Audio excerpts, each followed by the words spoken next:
네, 이른바 청와대 하명 수사 의혹이 갈수록 커지고 있는 가운데 어제 최초 제보자로 알려졌던 송병기 울산시 경제부시장이 기자회견을 열어서 자신의 입장을 밝혔습니다. 그럼에도 불구하고 언론은 오늘 또다시 추가 의혹을 계속 제기하고 있는 상황인데요. 자, 이게 정말로 하명 수사이냐 아니냐를 가르는 주된 기준점이 되는 것이 이 첩보 문건의 내용이 어떻게 되어 있느냐. 바로 이것이라고 하는 데에는 모든 언론의 이견이 없는 것 같습니다. 정치권도 마찬가지인데요. 근데 아직까지는 이 그 첩보 문건 내용이 공개가 되질 않고 있습니다. 검찰이 확보하고 있다는 보도는 있었습니다만 구체적으로 어떤 내용으로 구성돼 있는지는 지금까지는 알려지지 않았는데 이 문건을 갖고 있는 분을 저희가 오늘 스튜디오로 모셨습니다. 아마도 최초 공개가 아닌가 싶은데요. 뭐 이거저거 제가 설명 말씀드리느니 바로 인터뷰로 들어가는 게 우리 애청자 여러분들의 궁금증을 해소하는 데도 도움이 될 것 같습니다. 더불어민주당 수석대변인을 맡고 있는 홍익표 의원이 그 주인공인데요. 바로 지금 제 옆에 나와 계십니다. 어서 오십시오, 의원님. 네, 안녕하십니까. 네네. 자, 홍익표 의원과의 인터뷰는 지금 유튜브 라이브를 통해서도 함께 하실 수 있는데요. 궁금한 점 있으시면 유튜브에 댓글을 달아주시기 바랍니다. 그럼 제가 대신 홍익표 의원에게 질문을 드리도록 하겠습니다. 그 문제의 첩보 문건을 갖고 계신 게 맞고요. 지금 앞에 있는 게 그거 맞습니까? 네, 지금 가지고 있습니다. 그래요? 예. 확실히 똑같은 첩보 문건입니까? 예, 아마 이게 검찰이 가지고 있을 겁니다. 똑같은 거 맞죠? 예. 네. 일단 그러면 그 첩보 문건의 제목이 어떻게 되어 있습니까? 지방자치단체장 그리고 가로 열고 울산광역시장 김기현 가로 닫고 비리 의혹입니다. 그 문건 제목이 예, 그렇습니다. 총 몇 페이지로 되어 있습니까? 예, 네 페이지, 네 쪽입니다. 네 쪽, 예. 네 쪽짜리 문건이다. 예. 그게 그러니까 백원우 민정비서관이 박형철 반부패 비서관에게 전달을 해서 경찰로 넘어간 그렇습니다. 그 문건이 예, 맞다라는 얘기죠. 알겠습니다. 입수경을 혹시 밝혀줄 수 있습니까? 뭐 여러 경로를 통해서 제가 확보한 거기 때문에요. 네. 예, 뭐 그 자세히 말씀드리긴 좀 그렇습니다. 네. 뭐 그렇게 말씀하실 거라고 예상을 했었습니다. 입수 시점은 혹시 말씀해 줄 수 있습니까? 입수 시점은 이 사건이 본격적으로 불거지는 시점이니까요. 네. 대략 한 달 정도, 네. 그 정도 전후한 시점입니다. 아, 그렇습니까? 예. 그럼 이게 그 의원님 개인적인 차원에서 입수를 했던 겁니까? 그렇습니다. 당 차원에서 어떤 뭐 입수 그렇진 않고요. 예. 예. 저도 뭐 저 검찰이나 경찰 쪽에 뭐 여러 가지 저 경로가 있어서 네. 자료 확보를 위해서 노력을 했고 관련된 자료를 확보하는 데 노력을 했습니다. 알겠습니다. 지금 김태현 님이 무슨 문건이요? 이렇게 질문을 주셨는데 다시 한번 말씀을 드리면 이게 지금 문제가 되고 있는 이른바 경찰로 보냈다는 청와대의 첩보 문건. 네. 바로 그걸 말씀을 드리는 겁니다. 지금 현재 이 문건은 검찰이 압수해 가 있습니다. 그게 이제 경찰로부터 압수해 가서 원본을 검찰이 확보했다는 그거 그렇습니다. 맞는 거죠? 예. 알겠습니다. 지금 그러면 핵심 쟁점으로 들어가서 자, 그 문모 행정관이 그 송병기 부시장으로부터 제보를 받아서 근데 윗분들에게 이제 거기에서 정리를 했다. 네. 정리를 해서 작성을 해서 넘겼다라는 그 문건인데 예. 핵심 쟁점이 뭐냐면 그러면 제보 내용만 그냥 정리를 한 것이냐 아니면 여기에 살을 붙이고 더 나아가서 경찰의 수사를 유도하는 어떤 가이드라인 비슷한 내용이 들어가 있느냐 아니냐 이게 사실 핵심 쟁점이거든요. 그렇지 않습니다. 이 내용을 보면요. 그 지역에서 제기된 의혹을 그대로 정리한 겁니다. 그대로 정리한 겁니까? 예, 그렇습니다. 크게 그 세 개 파트로 좀 나눠져 있는데 네. 하나는 지역 그 토착업체와의 유착 의혹 이래 가지고요. 네. 요 관련된 내용이 이제 주로 김기현 시장과 김기현 시장 측근들, 당시 비서실장, 그다음에 김기현 시장이 국회의원 시절의 후원회장, 네. 그다음에 모 건설업체 대표, 예, 그 레미콘 회사입니다. 네. 레미콘 회사의 모 대표, 이분들과 관련된 내용들이 여러 그 아파트 건설 현장과 관련돼서 토착 비리가 유착 의혹이 있다라는 내용이 한쪽 정도 되고요. 첫 파트고. 예. 그다음에 두 번째 파트가 이게 아마 그러다 보니까 송 부시장이 했을 가능성이 높다라고 보는 게 나중에 보니까 저도 그 확인이 될 수 있는 게요. 두 번째 내용을 보면 시장 비서실장의 측근 비리 내용이 훨씬 많습니다. 두 페이지 이상. 두 번째 파트는 비서실장과 관련된 내용으로. 그렇습니다. 주로 인사 분야와 관련된 게 그러니까 돈을 받고 인사를 했다. 또 자기 가까운 사람의 그 인사를 했다 이런 내용들이 김기현 당시 시장의 비서실장이 그렇습니다. 예. 비서실장이 하여간 이게 그 당시 소문이 그 무성했던 거는 인사를 하는 데 있어서 모든 인사에 당시 박모 비서실장이 주도했다 이 내용입니다. 그래서 돈을 받고 뭐 그 산하단체라든지 울산광역시의 산하단체를 포함해서 내부 인사를 하는 문제하고 두 번째는 네. 이 정보 분야인데요. 소프트웨어 구매와 관련돼서 특정 업체 구매를 강요했다고 하는 겁니다. 근데 이 특정 업체가 바로 박모 비서실장의 처남이 운영하는 업체라는 거예요. 그래서 이 업체가 그로 인해서 연간 매출이 그 2016년 말 기준으로 해서 연 매출이 한 5, 6배 성장했다는 소문이 지역에 네. 있었다는 그 내용도 있고요. 소문이 지방에 예. 있었다. 예. 이런 식으로 기술되었다는 예, 그렇습니다. 그리고 맨 마지막엔 김기현 시장의 형과 동생과 관련된 비리 내용, 그 내용들이 쭉 그대로 사실관계처럼 기술돼 있는 겁니다. 네 쪽이고 내용은 세 개의 파트로 나눠져 그렇습니다. 있고 이렇게 돼 있다라는 것이고요. 다시 한번 질문 드리겠습니다. 많은 언론이 어떤 식으로 보도를 했냐면 검찰이 입수한 이 그 첩보 문건 내용을 보면은 법률적으로 어떤 이렇게 판단하고 이렇게 유도하는 내용도 들어가 있다. 이런 없습니다. 언론 보도가 많이 있었거든요. 전혀 없습니다. 자, 이러한 어떤 그러니까 현지에서 이러한 의혹이 제기가 되는데 이게 사실이라면 예를 들어서 무슨 법 위반일 가능성이 있다. 이런 식의 혹시 내용이 혹시 있습니까? 전혀 그런 법률과 관련된 내용은 전혀 없고요. 법률적 판단과 예. 관련된 기술은 전혀 없는 것 없습니다. 같습니다. 저 법률적 판단 내용도 없고 예. 경찰이나 검찰에 어떻게 뭘 하라고 한 내용도 하나도 없습니다. 아, 그래요? 예. 유도성 내용도 전혀 없습니까? 예, 없습니다. 그냥 이런 의혹이 제기되고 있다. 의혹이 지역에서 떠돌고 있다. 의혹이 상당하다. 뭐 이런 정도의 그냥 제보와 관련된 내용입니다. 아, 그래요? 예. 조금 전에 지금 의원님께서 두 번째 파트 비서실장과 관련된 파트를 말씀하시면서 나중에 보니까 이게 그 송병기 부시장이 작성한 것 같다라는 지금 요제 말씀을 하셨는데 네.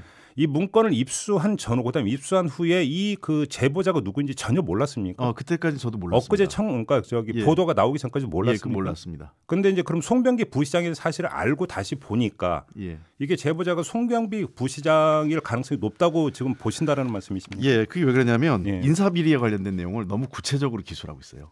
아, 그러면 그건 시청 근무자 아니면 모른다 이런 말씀이신가요? 그렇습니다. 예, 이 내부 공무원일 가능성이 높다. 그 내용이 굉장히 줍니다. 그래요? 사실 그러니까 아까 얘기한 비서실장 관련 비리가 전체 내용의 한 60% 가까이 되는데요. 네. 이 60% 정도의 내용이 두 파트, 하나는 인사비리, 또 하나는 특정 업체의 소프트웨어를 몰아주기 이 두 가지인데 이 두 가지 다 시청 내의 정보를 활용하지 않으면 작성하기 어려운 내용이었다 이렇게 판단이 되고요. 네.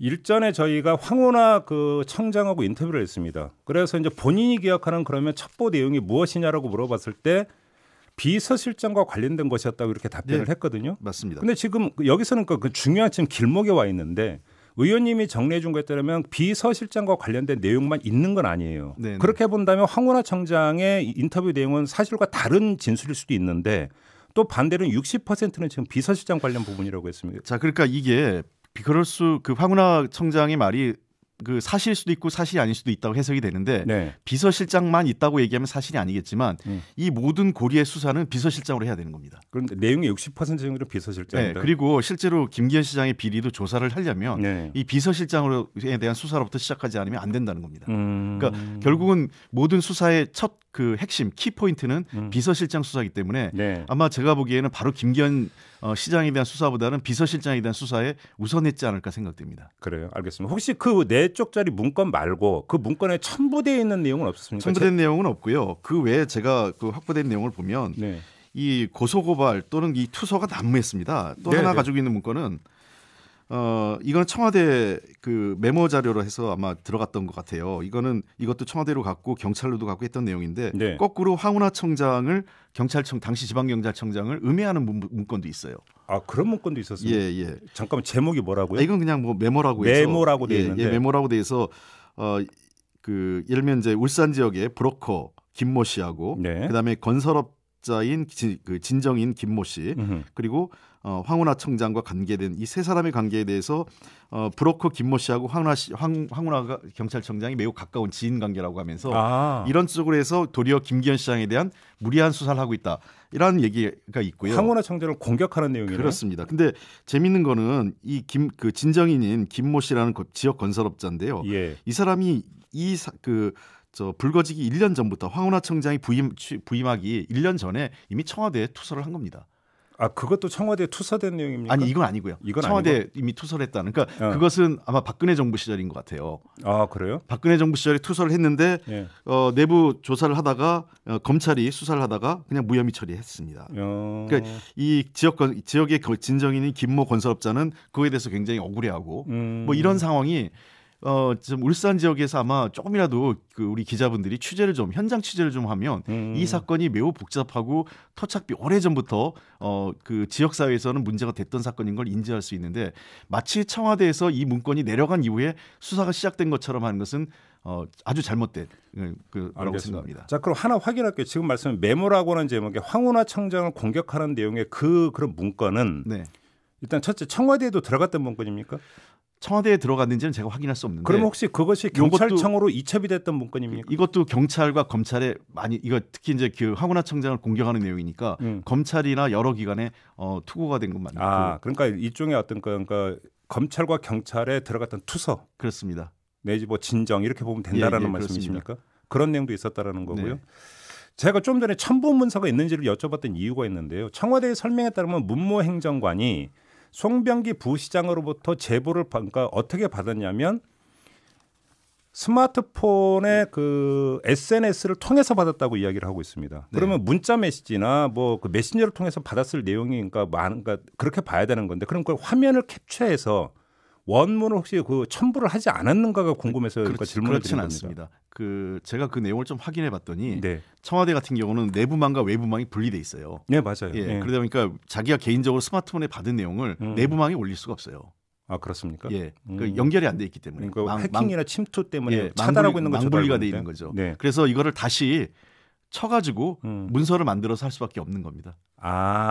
캡처 받아서 이렇게 하질 않고. 예. 아니 근데 이럴 수는 있잖아요. 자기가 그럼 개인 핸드폰으로 받은 거 외부니까 캡처를 받아서 파일로 그러니까 이메일로 전송한 다음에 그럼 내부 메일로 그러니까 받을 수는 없는 겁니까? 그렇지 않. 그렇게 됩니다. 그러니까 자기가 컴퓨터를 쳐서 내부 메일로 자기 메일로 메일로 보낸 겁니다. 문서를. 그 메신저 내용을 그 캡처는 해서 그러니까 첨부하는 거 불가능하다. 예. 시스템 불가능한 건지 모르겠는데 그렇게 하진 않았고요. 그냥 다시 이제 입력한 것이다. 다시 입력 그대로 그 내용을 정리한 겁니다. 그러면 그 입력하는 과정에서 약간 이제 그래서 이제 어법이 안 맞는다든지 이런 것들을 다시 정리를 한 것이다. 그렇습니다. 이런 의미로 해석을 하면 된다는 겁니까? 그러니까 내용 자체를 보면 아무런 그 선입관이 없습니다. 이런 제보가 있고 이런 그 소문이 있고 이러이러한 그 내용들의 그 지역 사회에서 문제 제기가 있다 이런 내용들입니다. 알겠습니다. 지금 질문이 계속 들어오고 있는데 첫째 양금숙님이 질문 주시기를 왜 이제야 공개하시나요? 이렇게 질문을 주셨습니다. 이 문제는 굉장히 민감한 내용이었기 때문에 네. 여러분과 협의를 했습니다. 관계된 분과. 네. 그래요. 예. 그래서 이 처음부터 검찰이 어떻게 나올지도 몰랐고, 그다음에 이후에 검찰의 한 행태를 좀 지켜본 이후에 판단을 해야 되기 때문에. 네. 그 공개 과정은 제가 혼자 한 건 아니고 몇 분하고 상의를 했습니다. 그렇습니다. 관련된 입수는 이제 그 개인적으로 하셨지만 네, 알겠습니다. 왜냐하면 확인해야 되는 문제. 이 문서가 실제 맞는지 어떤지는 제가 확인도 해야 되는 절차도 있기 바로 때문에. 그 점인데요. 윤여경님이 또 질문을 주시기에 문서의 신빙성은 입증을 어떻게 하나요? 이렇게 질문을 주셨습니까? 어떻게 확인하셨던 겁니까? 직접 이 문서와 관계된 분에게 확인을 했습니다. 그렇습니까? 이건 저도 궁금한데요. 저도 꼭 드리고 싶었던 질문인데 김상훈님이 지금 대신 질문을 주신 문건 공개할 수 있는가요? 이렇게 질문 주셨습니다. 완전히 그러니까 4쪽짜리 문건을 전면 공개하실 생각은 없으십니까? 이게 좀 문제가 되나요? 내용은 제가 구체적인 내용은 다시 정리돼서 공개를 해야 될 것 같습니다. 문건 그 자체를 풀 수는 없는 건가요? 예. 그래서 문건 내용은 좀 정리해서 공개할 생각입니다. 알겠습니다. 자, 그 정도로 하고요. 자, 울산시 부시장이 최초 제보자라는 점 때문에 나오고 있는 의혹이 이건 사실상의 선거 기획 아니냐, 그다음에 청부 제보 아니냐 이런 주장이 지금 야권에서 나오고 있습니다. 어떻게 생각하십니까? 저는 그렇게 전혀 동의하지 않습니다. 통상적으로 지역 사회에서의 비리와 관련돼서 그 내용을 제일 잘 알고 있는 사람들이 지역 공무원들입니다. 네. 제가 보기엔 송 부시장이 당시 공무원으로 울산시청에서 오랫동안 근무하면서 여러 가지 비리에 대해서 확인했고 현장에서 목격을 했겠죠. 그리고 본인도 억울한 게 있었을 거고. 왜냐하면 좌천성 인사로 해서 내몰렸다는 거 아니겠어요? 네. 그러니까 그런 문제에서 자기가 꼼꼼하게 김기현 시장과 관련된 비리를 수집했고 또 증거 자료를 모았을 수 있겠죠. 네. 그래서 이런 걸 제기했고, 그러니까 이 사람이 현재 울산시장을 도와주기 위해서 이 자료를 작성했다기보다는 이미 작성됐고 자기는 이 문제 제기하려고 했고 자연스럽게 그러다 보니까 정치적으로 반대편인 분을 도와주게 되는 거죠. 근데 지금 그 언론 보도를 종합을 하면 그 송병기 부시장이 문무 행정관에게 이 내용을 알려준 게 2017년 10월이고. 네. 근데 사실 그 송병기 부시장이 송철호 현 시장과 관계를 맺고 이제 본격적으로 교류를 시작한 그때는 캠프가 꾸려지기 전이긴 했습니다만 했던 것은 그 2달 전인 8월이었다. 따라서 이 시점에서는 그 송병기 부시장은 송철호 그러니까 사람이라고 봐야 되는 거고 그렇게 본다면 결국은 이건 이렇게도 뭐 선거와 연관된 거라고 해석할 수 있는 여지가 있는 거 아니냐 이런 주장이 나오거든요. 그 선거 시기에는 모든 사람들이 이런 문제 제기를 합니다. 캠프에 있든 없든. 예, 예. 그러니까 총력을 다하는 거죠. 예. 핵심은 이거입니다. 울산 김기현 시장과 관련된 비리가 사실이냐 아니냐가 더 중요합니다. 그러니까 제가 늘 말씀드린 건 경찰은 유죄로 받고요. 기소 의견으로. 네. 검찰은 이걸 그 무혐의 처리한 거거든요. 그러니까 우리 기억나는 게 김학의 전 법무차관 사건 생각나죠? 네네. 경찰은 범죄 혐의가 있다고 했는데 검찰은 아니라고 무마했다가 이제 다시 수사하니까 어떻게 됐습니까? 다 그 공소시효가 지나서 무죄 판결 난 거 아니겠어요? 네네. 자, 이 사건에 대해서는 사법기관 간의 의견이 다릅니다. 저는 별도로 이 사건에 대한 뭐 별도의 조사, 특검이든 아니면 서울중앙지검에서 별도의 그 조사를 하든 해서 김기현 시장에 대한 사실이냐 아니냐가 더 중요하다고 봐요. 이 비리 내용이. 네. 그거로부터 시작을 해야지 마치 이게 누가 어떤 음모론적으로 했냐. 아시겠지만 선거 시기에는 각 캠프에서 모든 내용들을 그 문제 제기를 합니다. 예. 네. 알겠습니다. 자, 이왕 모셨으니까 이 문제까지 좀 여쭤보겠습니다. 그러니까 그 극단적 선택을 했던 그 특감 반원 있지 않습니까? 그러니까 네. 이분이 울산에 간 걸 둘러싸고도 진실 공방이 지금 계속되고 있습니다. 청와대에서는 고래고기 환부 사건으로 비롯됐던 검경 갈등에 대한 대면 청취 차원에서 내려간 것이다라고 하면서 고민정 대변인이 관련 보고서를 공개를 했는데 몇 줄 안 된다. 예. 그러니까 내려가서 그럼 누구를 만났고 어떤 얘기를 들었는지가 없다. 지금 언론은 이 점을 지적하고 있는데요. 예. 이건 어떻게 생각하세요? 이 사건의 핵심은 두 가지입니다. 네. 하나는 전관 비리. 그러니까 흔히 전관 예우라고 하는데 전관 예우하면 좀 그 범죄미 같지 않아서 그 고래고기 환부 사건에 등장하는 정관 변호사 말씀하시는 그렇습니다. 거죠? 예. 전관 비리가 하나 있고요. 네. 또 하나 성격은 검경 수사권 갈등입니다. 음흠. 자, 이 사건이 2016년 4월에 있었던 사건이에요. 네. 저도 제가 그 여러 경우를 통해서 이것도 또 확보를 했는데 당시 그 요번에 안타까운 네. 희생을 하신 이 수사관이 작성한 내용이에요. 아, 그러면 잠깐 울산 가서 대면 청취한 보고서를 입수했다는 그렇습니다. 말씀이십니까? 이 보고서 내용을 보면 예. 그게 3개 파트로 이것도 한 5쪽 한데요. 아, 잠깐만요. 그 청와대에서 그 공개하는 이렇게 뭐 표에 들어가서 몇 줄 안 되는 그 아닙니다. 내용인데 그거 말고 이게 제일 앞에 개요가 있고요. 네. 그러니까 첫 페이지는 일자별 개요가 있습니다. 진행 경과. 그리고 뒤에 그 자기가 누굴 만났고 어떤 내용인지를 하는데 이분이 가서 경찰 내부 분위기, 그다음에 검찰 내부 분위기, 그리고 해경 내부 분위기 등 해서 경찰, 검찰, 해경을 다 방문을 해서 직접 면담을 하고 관련된 내용에 대해서 인터뷰도 하고 만든 겁니다. 아, 잠깐만요. 그럼 대면 청취한 내용 보고서가 따로 있다는 말씀이시네요. 그렇습니다. 몇 쪽짜리로 되어 있습니까? 5쪽입니다. 5쪽짜리로? 그러니까 앞에 개요가 한 쪽이고 뒤에 내용이 4쪽입니다. 아, 그러면 그 가서 누구누구를 만났고 그러니까 예. 이 사람은 뭐라고 이야기하더라. 이 내용이 그렇습니다. 보고서에 다 들어가 있다는 말씀이십니까? 그렇습니다. 그러니까 전체로 보면 5쪽이죠. 그 앞에 그 개요까지 페이지까지 포함해서? 예. 그래요? 혹시 그러면 그 보고서 내용에 그러면 경찰에서 누구를 만났고는 그 누구라고 하는 것들이 특정이 돼서 보고가 돼 있습니까? 사람 이름은 특정을 하진 않았습니다. 그래요? 예. 사람 이름은 특정을 하지 않았고요. 네. 대체로 이런 내용을 얘기할 수 있는 사람이 추정은 됩니다. 당시 어떤 팀에 만나서 이렇게 돼 있으니까 아마 확인을 그 당시에 일했던 현직의 분위기를 보면 누군지는 알 수 있을 것 같아요. 그러면 그 보고서의 내용은 그러니까 철저하게 고래고기 환부 사건을 둘러싼 검경 갈등에만 초점이 맞춰지는 게 맞습니까? 맞습니다. 예를 들어서 어떤 그것이 이른바 하명 수사와 관련된 아닙니다. 김기현 시장과 관련된 내용은 하나도 없고요. 일체 없습니까? 예, 전 이 고래고기 환부 사건은 제가 행안위 국정감사에서 2년째 다루고 있었던 내용이었거든요. 굉장히 심각한 문제입니다. 예. 그 담당 검사가 아시겠지만 고래고기는 잡으면 이 고래고기가 불법으로 한 건지 아닌지를 DNA 검사한 이후에 그 불법으로 잡은 게 아니면 돌려주거든요. 네. 일종의 바다의 로또라고 합니다. 고래가 잡히면. 네, 그런 얘기 저도 들었어요. 근데 이 DNA 검사가 나오기도 전에 고래고기 압수한 26톤 중에 21톤은 그냥 돌려준 거거든요. 그 그렇죠. 검사가요. 예. 그래서 근데 이후에 수사를 경찰이 하는데 통신 또 계좌 등 또 그 이 압수수색 영장 등을 전부 다 기각시켜요. 검찰이.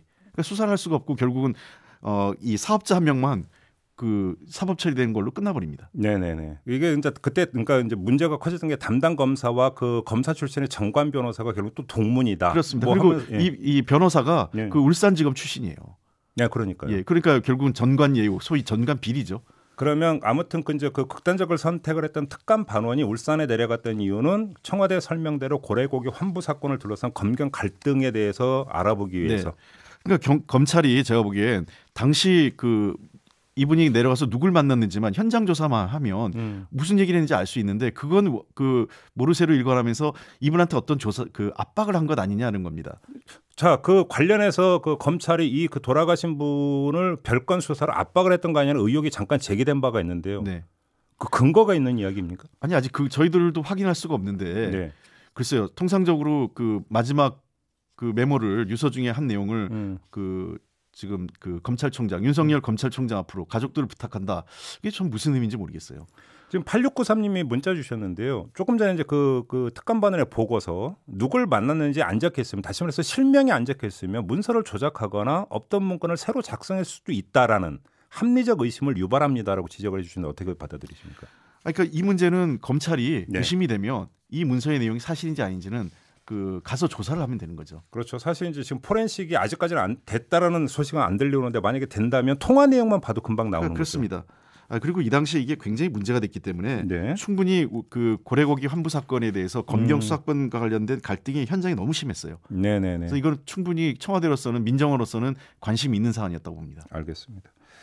아까 잠깐 언급했던 건설업자 김모 씨가 뭐 여러 곳에 어떤 제보 진정을 넣었는데 민주당 적폐청산위원회에도 제보를 했다는 보도가 있었습니다. 혹시 관련 사실 확인해 보셨습니까? 그거는 정확하게 확인이 되지 않습니다. 확인이 안 되고 예, 있습니까? 알겠습니다. 그 당에서 공정수사 촉구 특별위원회를 만들었습니다. 이것까지 만든 집권 여당이 이렇게까지 해야 되냐라는 일각의 주장이 있습니다. 어떻게 받아들이십니까? 굉장히 심각한 오죽하면 저 여당이 이런 걸 만들었겠나 이렇게 얘기를 말씀을 드리고 싶어요. 네. 지금 검찰이 조국 장관 그때 인사청문회 당시에 무려 특수부 검사 한 30여 명을 투입해서 네. 장관 먼지털이식 수사를 했고요. 예. 지금도 그 오래된 지금 그 고래고기 그 김기현 시장과 관련된 사건이 1년 그 거의 2년 가까이 묵혀 있다가 갑자기 지금 와서 이걸 끌고 들어온 것도 좀 이상하고. 근데 반면에 자유한국당과 관련된 수사는 아무것도 하지 않고 있어요. 지금 패스트트랙 수사 7개월째 뭘 했는지 모르겠습니다. 나경원 대표 한번 뭐 그 소환했고 그다음에 황교안 대표 셀프로 갔다가 묵비권만 행사하고 그냥 돌아온 거죠.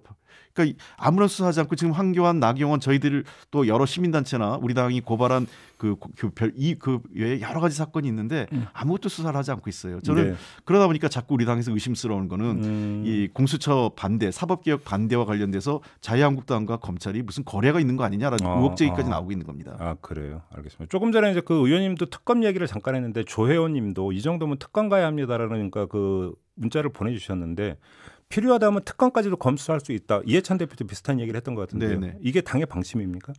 필요하다면 해야 된다고 생각합니다. 그래요. 예. 그러면 그 이야기는 지금 검찰 수사가 뭔가 공정성을 잃고 오히려 정책 의도가 있다는 판단이 깔려 있는 거네요. 그렇습니다. 거기에는 그러니까 과거에 정치 검찰할 때는 권력에 의해서 휘둘렸는데 네. 지금 검찰 스스로 권력 행위를 하고 있다고 봅니다. 정치 행위를 하고 있다. 예, 이렇게 보시는 거고요. 그래서 이제 그 수사 결과를 봐야겠지만 과연 이것이 순수한 수사냐에 대해서 뭔가 지금 이제 의심을 하고 있다는 말씀을 그래서 제가 마지막으로 하면 예. 최근의 사건을 보면 그 공수처 설치, 그다음에 예. 사법개혁의 필요성을 더 확인하는 사건이 울산과 관련된 여러 사건이라고 생각합니다.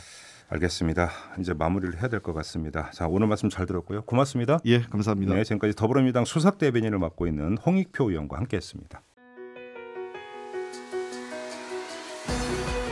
이슈의 핵심을 꿰뚫는 예리한 시선, 믿고 듣는 진품 시사, 김종배 시선 집중.